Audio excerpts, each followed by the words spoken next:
Father, we just want to be in tune with your heart.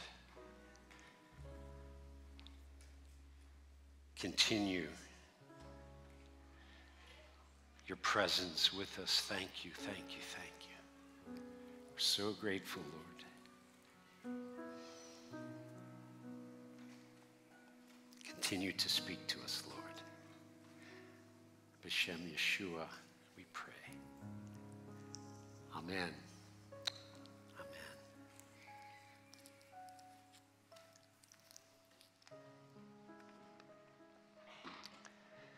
Before I begin the message, I just want to give a welcome back to Dan and Patty Juster. I don't know where you guys are, way in the back there. We're so excited you guys are back in the States for a season. I just honor Dan and Patty. They are spiritual parents to Joe and me, and have been for over 40 years. And I just bless you guys, and may your time be not jet-lagged, but refreshing fully in Yeshua's name. Thank you, Lord. Thank you, Lord. I want to begin just reading from 2 Corinthians chapter 2.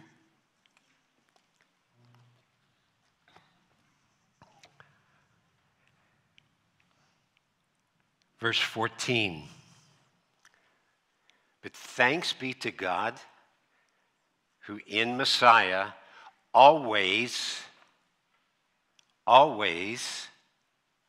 leads us in triumphal procession, and through us reveals everywhere the aroma of the knowledge of himself. This morning I want to continue something that I shared on, I think, a couple of months ago. And really it brings us back to some themes that I think the Lord has been highlighting to us. I shouldn't say I think. He has been highlighting to us in different ways and through different ones who have been sharing from the pulpit over these months. Themes related to the power of Yeshua's sacrifice, the power of the cross, the power of salvation to bring forth in us really transformed lives. Now, what I shared about a couple of months ago was the issue of what I call victim thinking, and we focused mostly on recognizing victim thinking and in our lives as well as the impact of victim thinking on our faith life and how we can, by God's grace, overcome victim thinking. But I want to continue on this today because it's something that so impacts us in hindering our capacity for growing in our likeness to Yeshua. Honestly, if you and I are not becoming more like Yeshua day by day, we're wasting our time. That's his intent. That's his goal. And so we really need to be alert to this and to be recognizing ways that we ourselves may embrace victim thinking. It's not something we plan to do. It's not something we do intentionally. Now, as we consider how the Bible describes our salvation, we see that we've been brought into a tremendous victory that Yeshua has won on our behalf. We've been declaring it all morning through the worship, through the Lord's table, the liturgy, everything. We've just been declaring the greatness of his victory. It's a victory that we enter into and live out by faith as we believe and embrace what God has done in our lives. It's walked out by faith because, as we all know, being saved does not mean that we won't go through trials or hard times, even tragedies. It does not mean we won't be mistreated or hurt by others. But the point is, even in the midst of challenges and hardships and even the mistreatment that comes from other people, we can live in a mindset of victory because we see that our lives are not defined by the things that happen to us. Rather, our lives have been redefined by the truth that we are now a redeemed people in Yeshua, a people under God's care and leadership. That care and leadership never stops, ever. What about the times we're going through really hard things? He's still caring for us, and He's still leading us. Well, the victim mentality is one in which we don't see ourselves as the Bible actually pictures us. We don't see ourselves based on this glorious victory of the death of Yeshua and His victory over sin and death and all of the powers of darkness, His death, His resurrection, His ascension to the right hand of the Father. We don't see ourselves based on the promises of God to our lives. It's a mentality that instead focuses on ways in which things outside our control are the reasons for our problems. We see ourselves as victims focusing on circumstances beyond our control or wounds from our past, which are very real, but things others have done to us, mistreatment, injustices we've perhaps experienced, sins committed against us. The bottom line is we point either to other people or to circumstances, things beyond our control, and these kinds of things are what we see as what is shaping our lives. In essence, we're saying, these are the reasons that I have the problems that I have. And there's nothing I can really do about it because my problems are based not on things I've done, but my problems are based on things done to me, things beyond my control. We can become settled in an identity rooted in this victim thinking. And the result will be we end up justifying a spiritual life in which we do not grow up and we do not move forward. And the problem is we're not seeing salvation as having the power to impact our lives so that we're no longer victims. And friends, that really is the nature of salvation. We are no longer victims.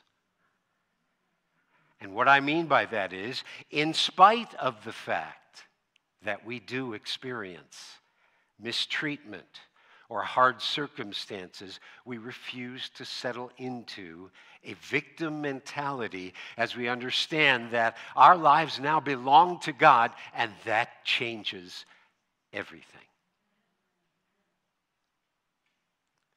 We must see that there is a place of victory that God brings us into where we can absolutely reject this whole victim mentality, victim thinking.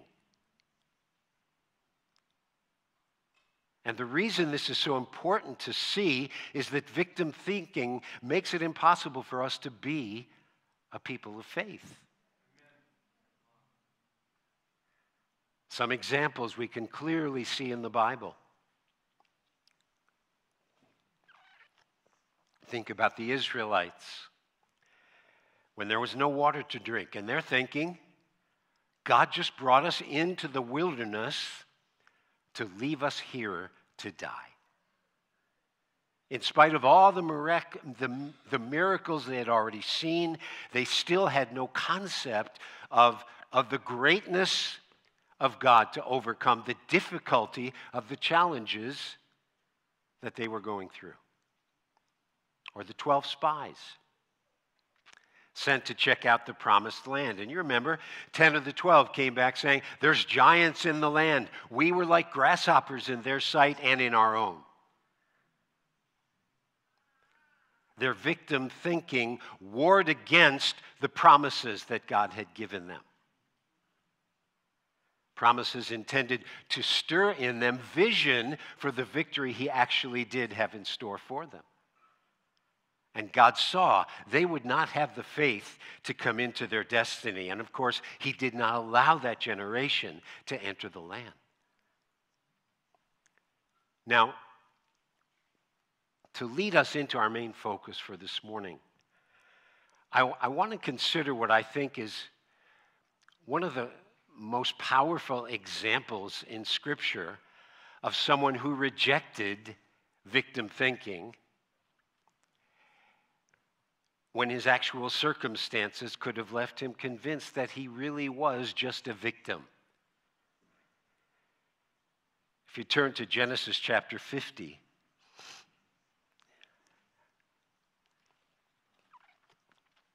I'm sure you recall the story of Joseph, one of the 12 sons of Jacob or Israel. And of course, Joseph had been truly victimized.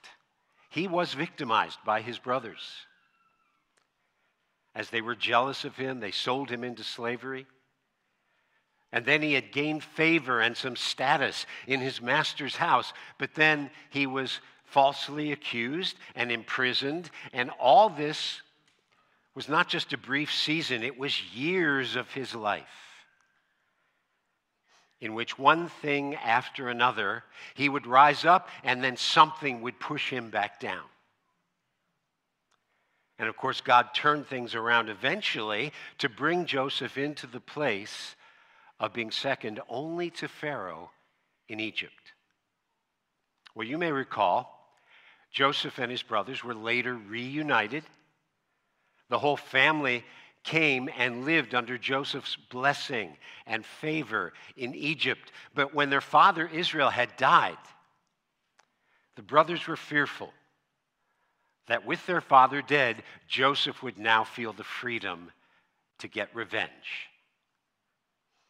So I want to pick up at verse 15, Genesis 50.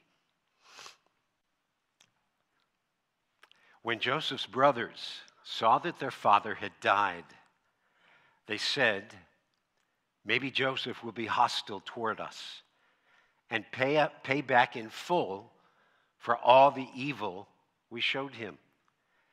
So they charged Joseph, saying, before his death, your father gave a command, saying, thus you must say to Joseph, please forgive, I beg you, the transgression of your brothers and their sin, because they treated you wrongly. Therefore, please forgive the transgression of the servants of the God of your father. Then Joseph wept when they spoke to him. And his brothers also came and fell down before him and said, behold, we are your slaves. But Joseph said to them, don't be afraid. For am I in the place of God? Yes, you yourselves planned evil against me. God planned it for good, in order to bring about what it is this day, to preserve the lives of many people. So now, don't be afraid. I myself will provide food for you and your little ones. So he reassured them, speaking kindly to them. Joseph had clearly been victimized. But you see, he didn't allow himself to see himself as a victim. Do you see the difference?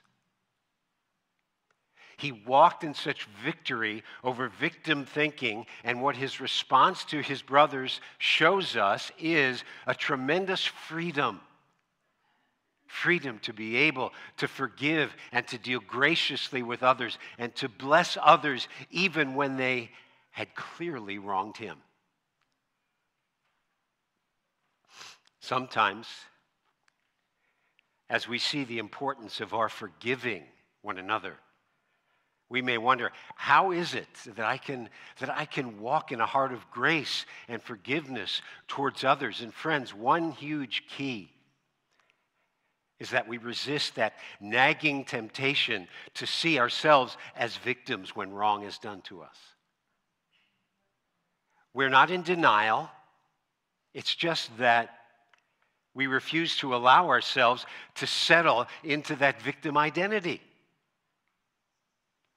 If our focus is on, I didn't deserve to be treated that way, it just wasn't right what that person did to me. Well, you know what? That may be true. But it can't be our focus, because that kind of focus will keep us enslaved by the wrongs that are done to us. We'll be enslaved by it. Yeshua said it so simply. He said in Luke 6:37, forgive and you will be forgiven. Realize the word there for forgive, it actually means to release, which I think gives us a clearer and more practical idea of his point, because Yeshua is using what we might call debt language in relation to forgiveness. The idea is, when someone sins against us, a debt is incurred as the offender is morally indebted to the one sinned against. But forgiveness cancels the debt. Yeshua's point is, when you release others from the debt that they owe you for having sinned against you, when you release others, you yourself will actually experience release. In the moments when we go through the need to release, it doesn't make sense that it'll help us to release them, does it?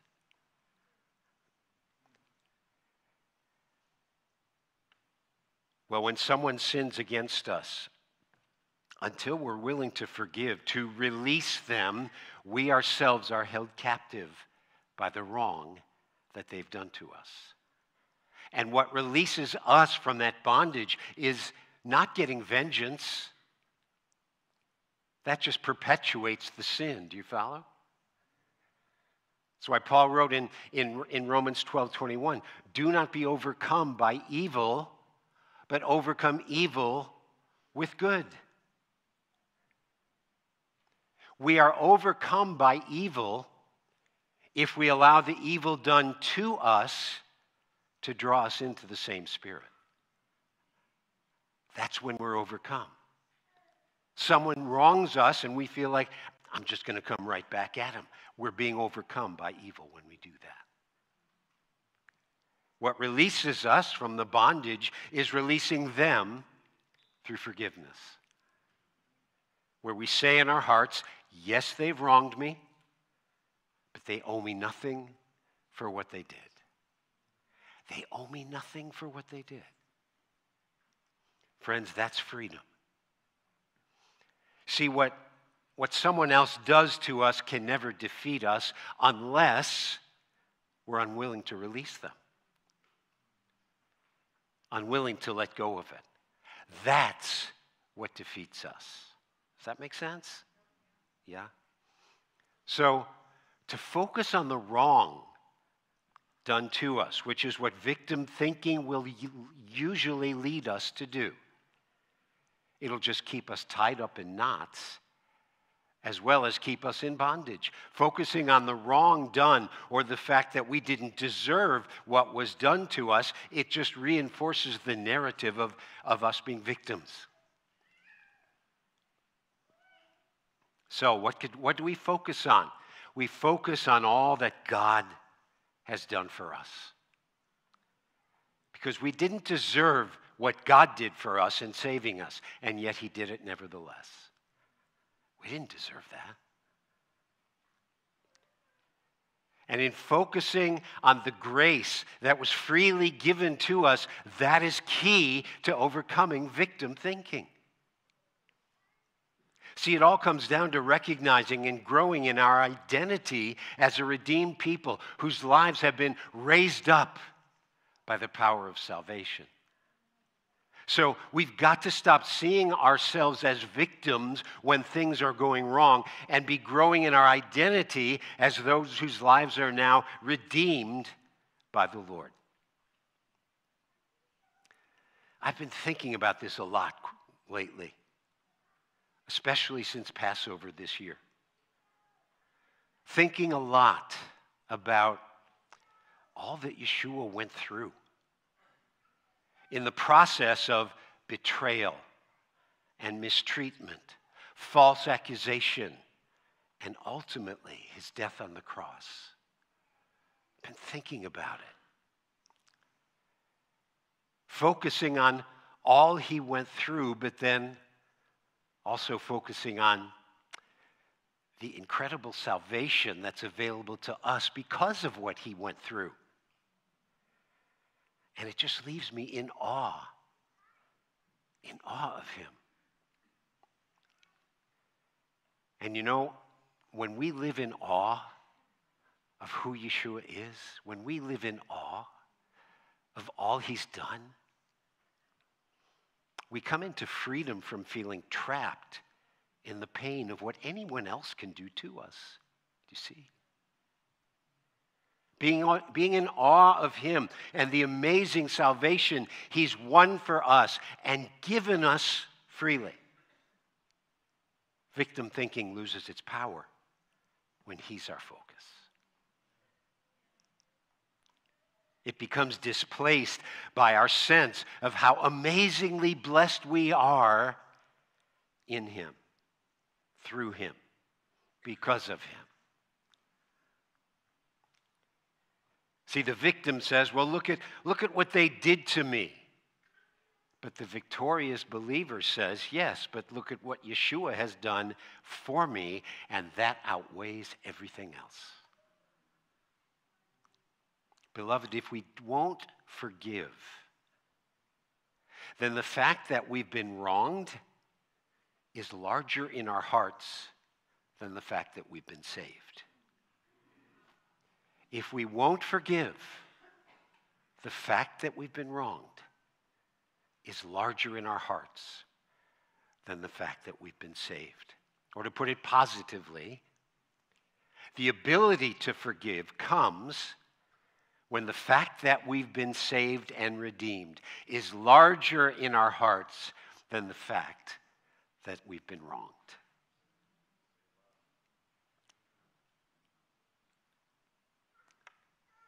I believe that this grace to be forgiving, I believe it's the most important heart stance that we take for resisting the pull of victim thinking.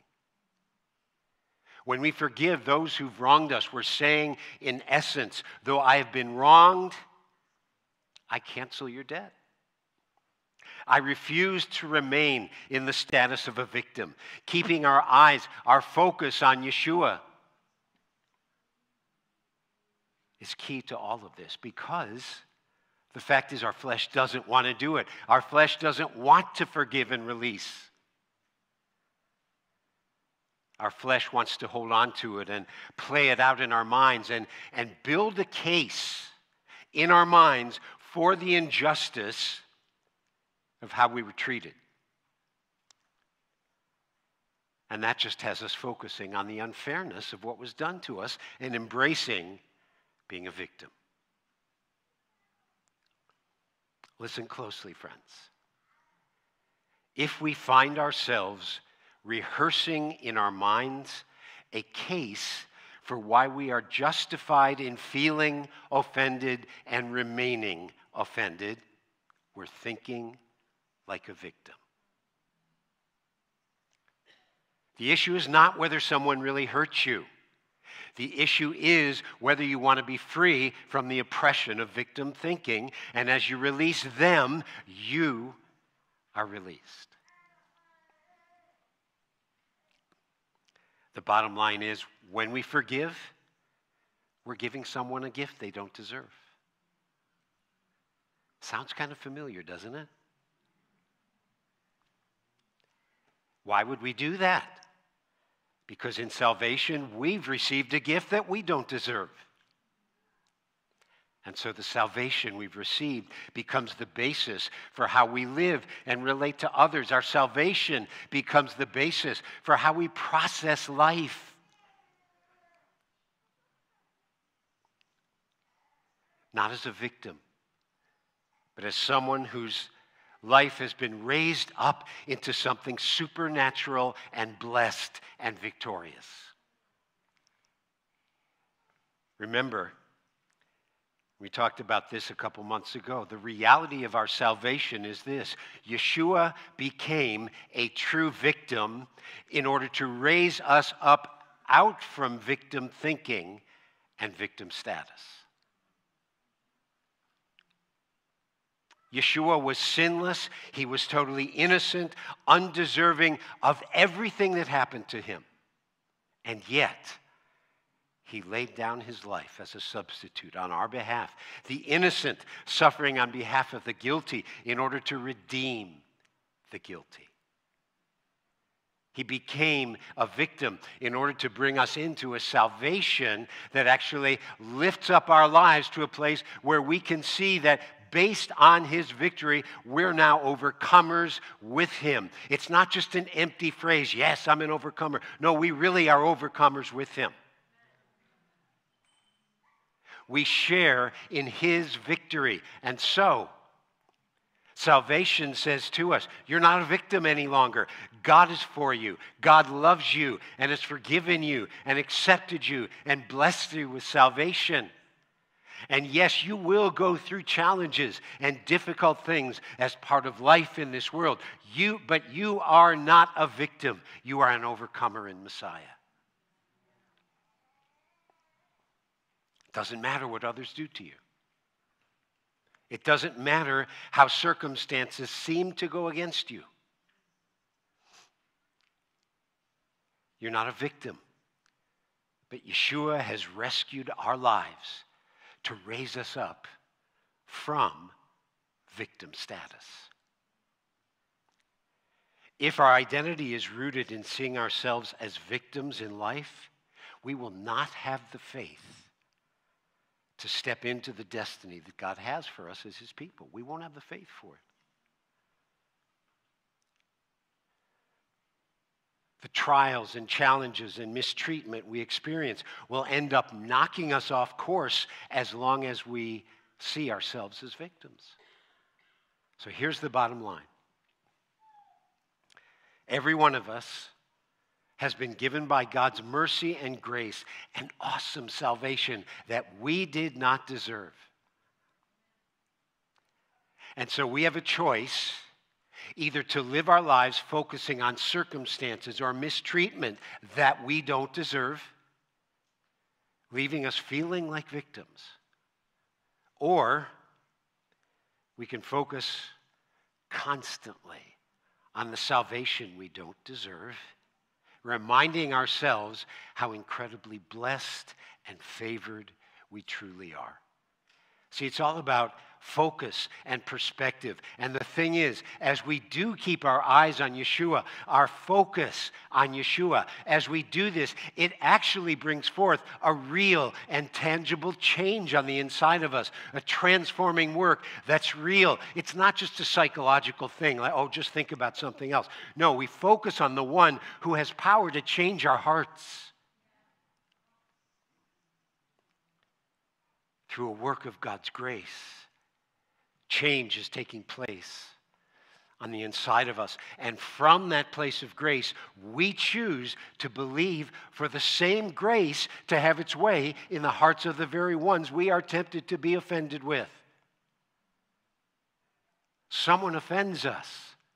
Someone hurts us. Someone wrongs us. God, I choose to believe you for the grace to work in that person's life so that they can be transformed. Friends, mercy is at the heart of our salvation. So how can mercy not be at the heart of the most fundamental change taking place in you and me? 2 Peter 1, Peter writes that we have become partakers of his divine nature. His divine nature. We become partakers of his heart. And yes, that passage can refer to the power of God working in us and through us.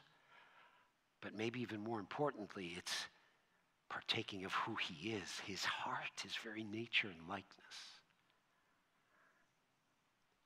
Yeshua will reproduce who he is in us if we let him. He needs our yes. And if he has it, he'll do something in us that we can't even imagine. But we align our hearts with his heart. So,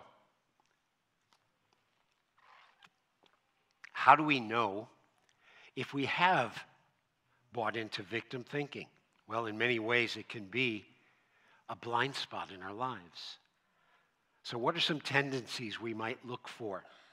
Most of these I'll be very quick on. A couple of them spend a little bit more time, but I think there are a number of indicators, and any number of these might be a part of the mindset of someone with a victim mentality. I think clearly the primary indicator is a prevailing sense of self-pity, feeling sorry for ourselves. Self-pity can be such a major stronghold in our minds and in our emotions. Obviously, we all find ourselves going through times and situations in which things just aren't working out the way it seems to us that they should. And as we mentally process and emotionally process these challenging situations that we face, those circumstances that have the potential to leave us feeling overwhelmed, we find two contradictory scenarios presenting themselves to us. The first scenario is rooted in unbelief and focusing on the difficulty or the unfairness or the magnitude of what we're facing. Our unbelief will lead us to shrink back into a place of feeling sorry for ourselves. It's rooted in unbelief. But the second scenario is rooted in faith and trust and a desire to bring glory to the name of the Lord.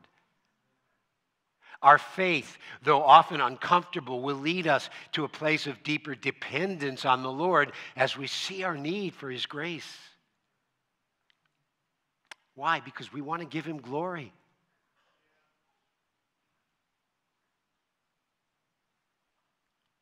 We see our need for his grace as we find ourselves in those situations that are bigger than we are and have the potential to leave us feeling overwhelmed and as victims.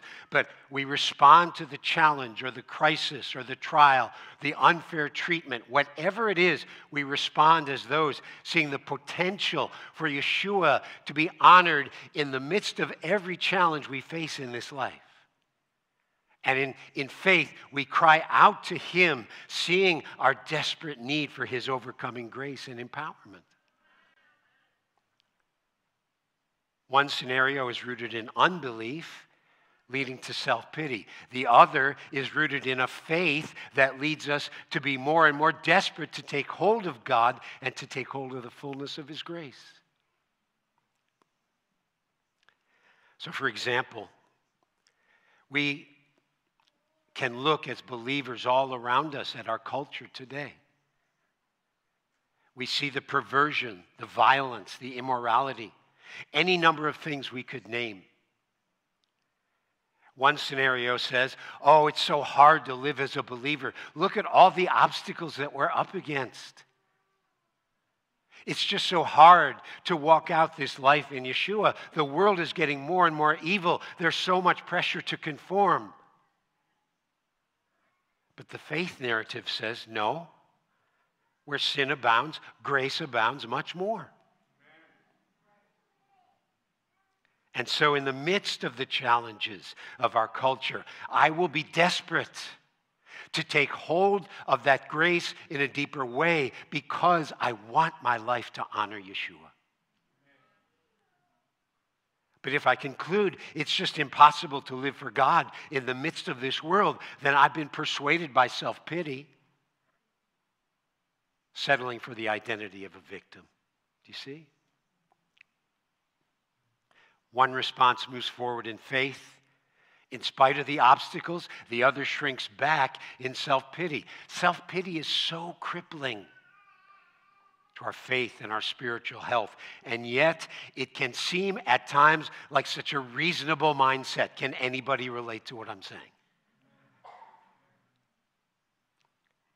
Based on our challenges or betrayals or disappointments, self-pity can make sense to us. But friends, as reasonable as it may sometimes seem to give in to feeling sorry for ourselves, we have got to see self-pity as an absolute enemy to our souls. It will trip us up. It will paralyze our faith in the very times when we need to be believing God and leaning on Him with greater dependence than ever before.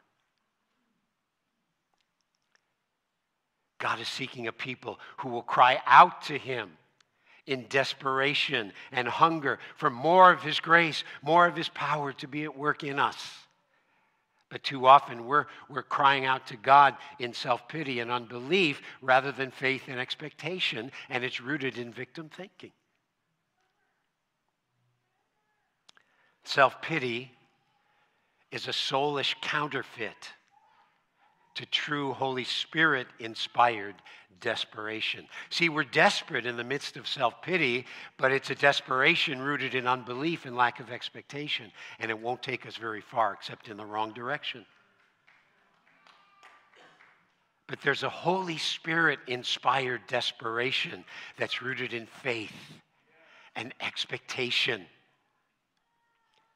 And it arises in the midst of the most difficult times as we live our lives in close relationship to Him and His Word and His promises. The enemy wants to keep us sidetracked and bogged down with self-pity. How reasonable it is to feel sorry for ourselves, and we've got to recognize it and resist it. And by the grace of God, quickly come out of it.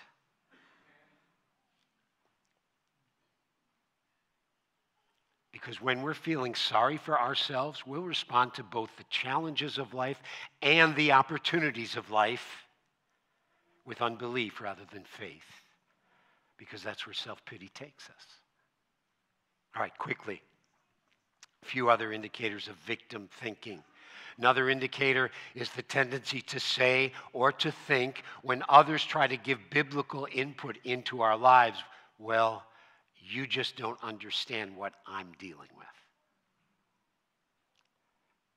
See, in victim thinking, we assume that others really don't understand our circumstances. And the result is we end up rejecting input and justifying a lack of maturing in our lives as we make excuses for why the wisdom that others offer us doesn't apply to me. We'll never grow up, friends.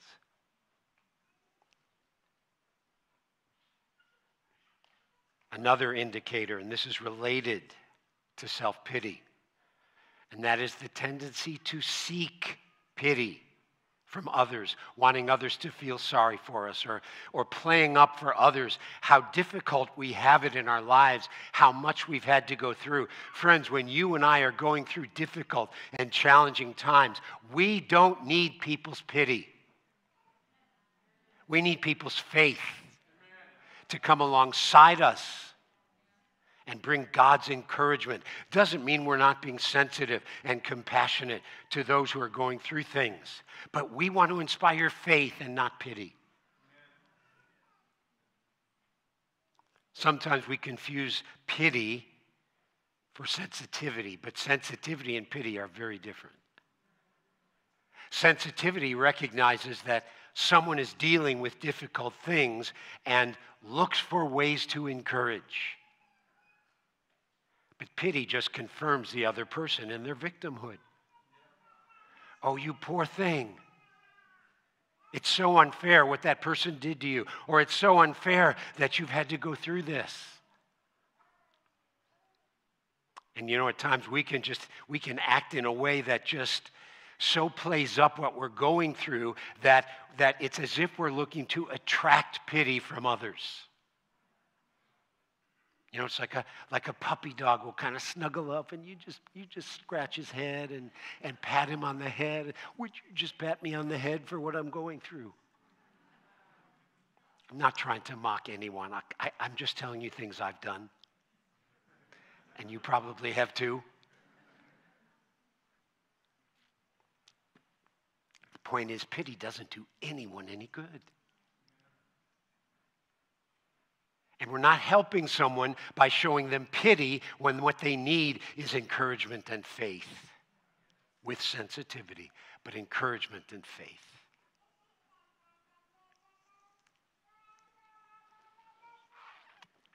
Realize also, sympathy is not the same as pity.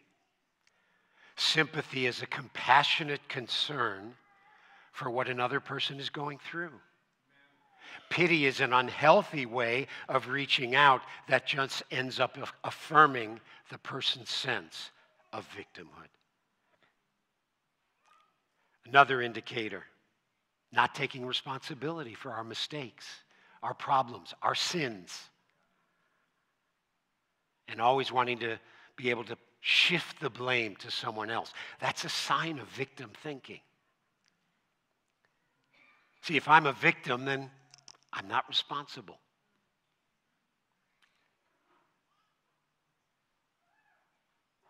Another indicator of victim thinking is envy and jealousy. Feeling like others seem to get the breaks that I don't seem to get.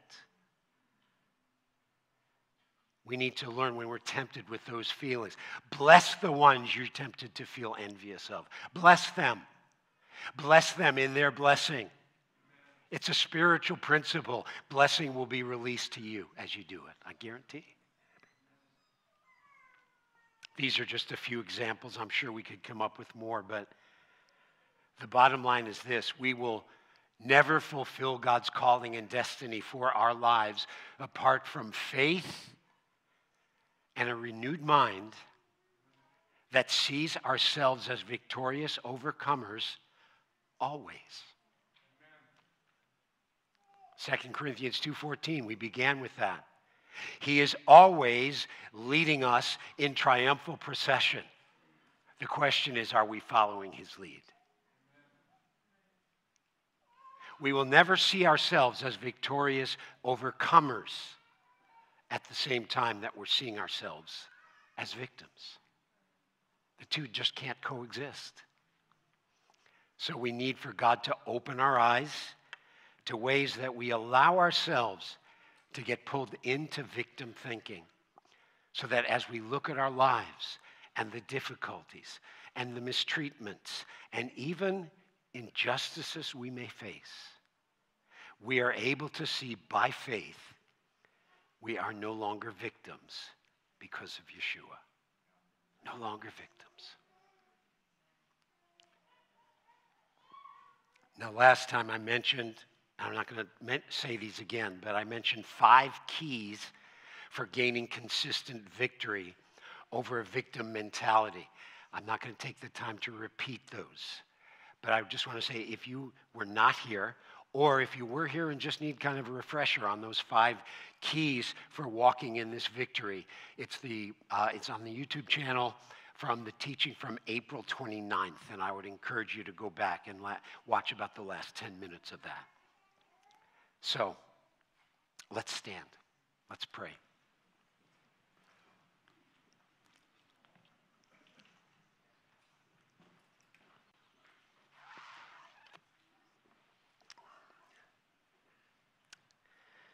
Thank you, Lord. Thank you, Lord. Lord, we love you. We praise you. We're in awe of who you are. We are in awe of all that you've done and what you're continuing to do. And we ask you, God, that you would just give us a continuing grace for living in awe of you.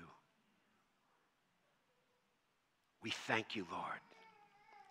You are so amazing, far beyond what we even know, far beyond what we can imagine.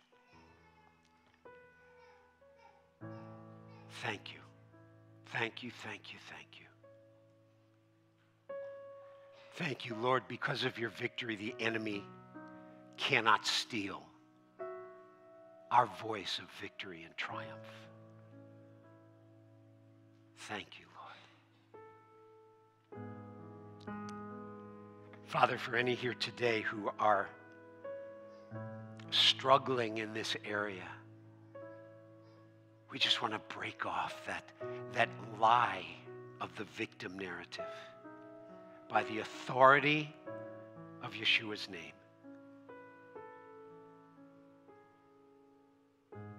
Thank you, Lord. Thank you, Lord.